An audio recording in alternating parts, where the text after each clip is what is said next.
Hello, my name is Gavin Meyer, and I will be presenting today on conflict management in the workplace. I am a junior at Iowa State University studying animal science, and this presentation is part of Dr. Harm's Communication Studies 214 class here at Iowa State. First of all, I'd like to start with describing what workplace conflict is. By definition, workplace conflict is a state of discord caused by the actual or perceived opposition of needs, values, or interests between people working together.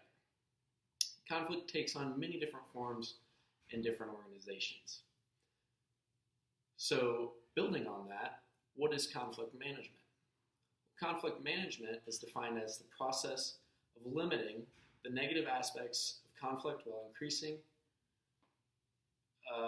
positive aspects of conflict. The goal of conflict management is to enhance learning and group outcomes. So let's just talk about a couple facts that revolve around workplace conflict. Let's talk about how detrimental workplace conflict can be if not handled properly. So the first fact, employees in the United States usually experience almost 3 hours of conflict each week.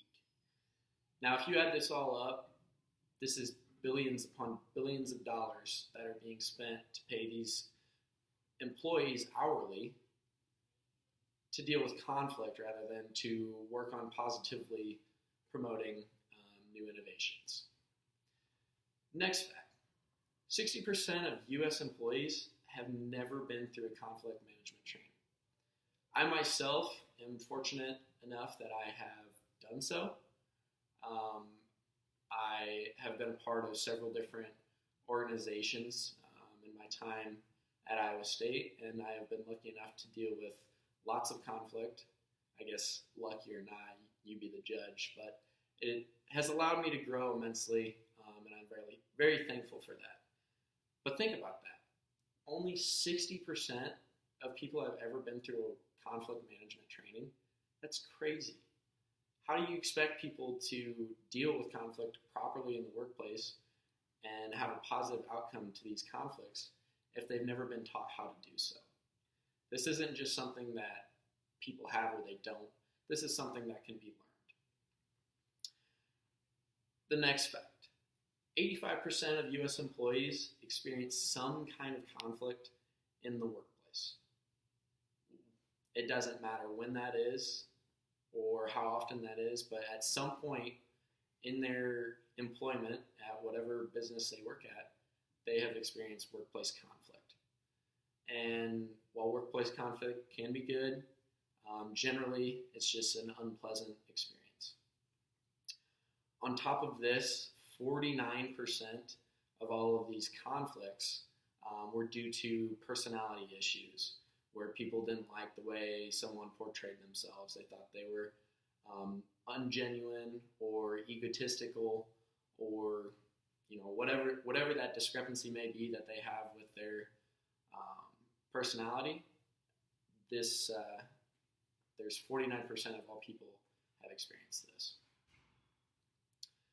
Now, that's not to say that some conflict isn't good, because it is. Look at this quote by Robert Townsend that states, "A good manager doesn't try to eliminate conflict. He tries to keep it from wasting the energies of his people." If you're the boss and your people fight you openly when they think that you are wrong, that's healthy. And I would agree with this.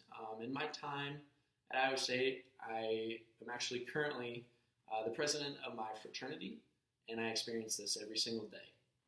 I deal with conflict between members of the fraternity, big or small, important or really irrelevant.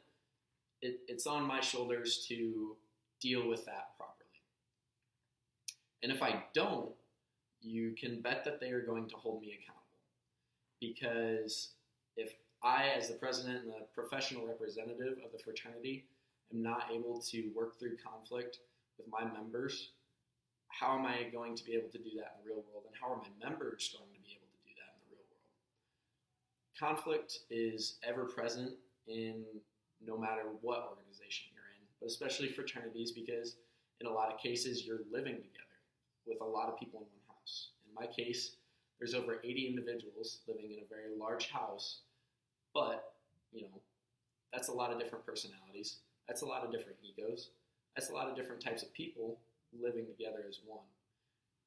And honestly, it's truly amazing to me that our fraternity has lasted over 100 years because we've just always been able to work through conflict in a healthy way and become better because of it.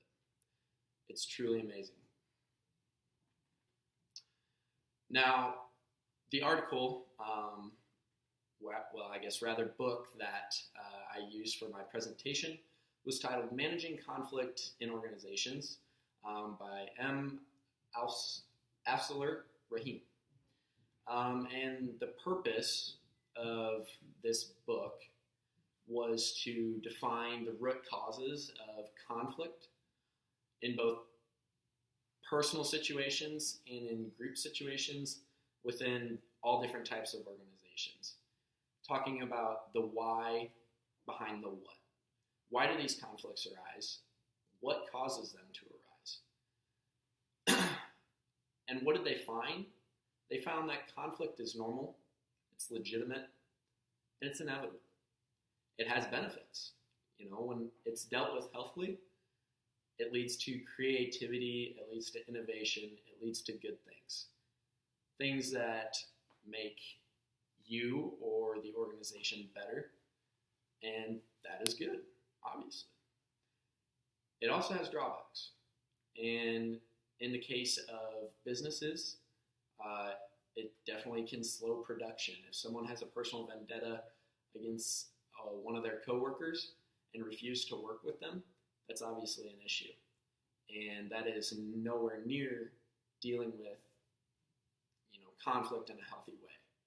That's just it's poor management.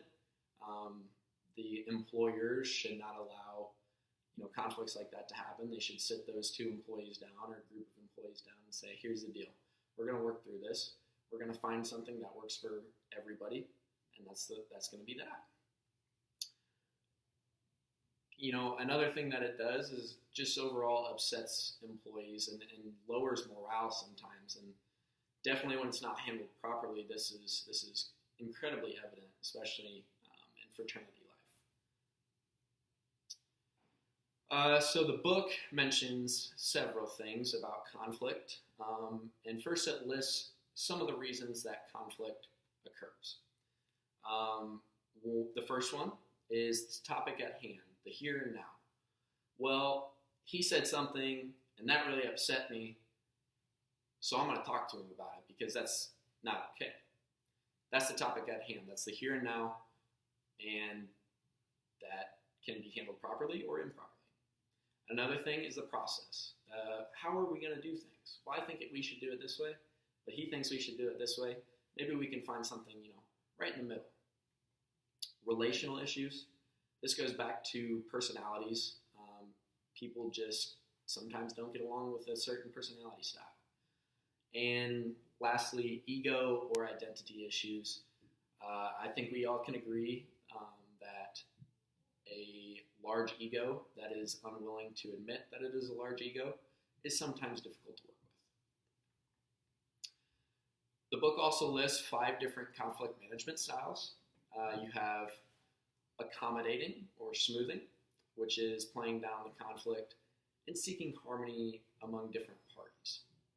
You have collaboration and problem solving, which is searching for a solution that meets each other's needs. You have compromise, which is kind of in the middle, and it's bargaining for gains and losses to each party. What can we do to make both sides happy? On the opposite end of the spectrum, there's avoidance or withdrawal. This is denying the existence of conflict, saying, I just don't want to deal with this right now. It's not worth my time. And then there's competition or authoritative. And I think a lot of people that have never been in a leadership position either fall in the avoidance category or the competition category. The competition category just is forcing a solution to impose your will upon a group of people. And generally, that is not a great way to attack conflict. My experience, so I used to be a competing style. Definitely, it was my way or the highway. And growing up, I was able to work with my grandfather on the farm, and with all those years comes lots of wisdom. And I remember fondly learning that my way doesn't always work, and I'm not always right. And he was always sure to do it in a nice way, but say, all right, this ain't right. We're going to do it differently, and we're going to do it my way because I've done it before, and then in the future, you've done it once, I've done it a lot of times. Maybe we can find something in the middle that works for us both. These are just some other statistics about organizations that support innovation. Those that support innovation are far more likely to work through conflict healthily. This is just about the same thing. Just saying that organizations that champion innovation as a core practice are those that work through conflict extremely well. In conclusion, I'd like to leave you with a couple quotes about conflict management, and that is one from Stephen R. Covey: "Most people do not listen with the intent to understand, they listen with the intent to reply." This just states that you must listen, you must hear the entire story before you can make a decision, and most people have already made a decision prior to even being given the full story, and that is a definite flaw in conflict management. The other one is from Teddy Roosevelt. It says, "People don't care how much you know until they know how much you care." And in my time as president of my fraternity, I know I can hold true that this is absolutely true. If I am not a genius in one certain area, but I act like it, the men in my fraternity are going to let me know that I'm wrong, and that's okay. That's good. That's healthy. I appreciate that. Thank you for listening. Have a good day.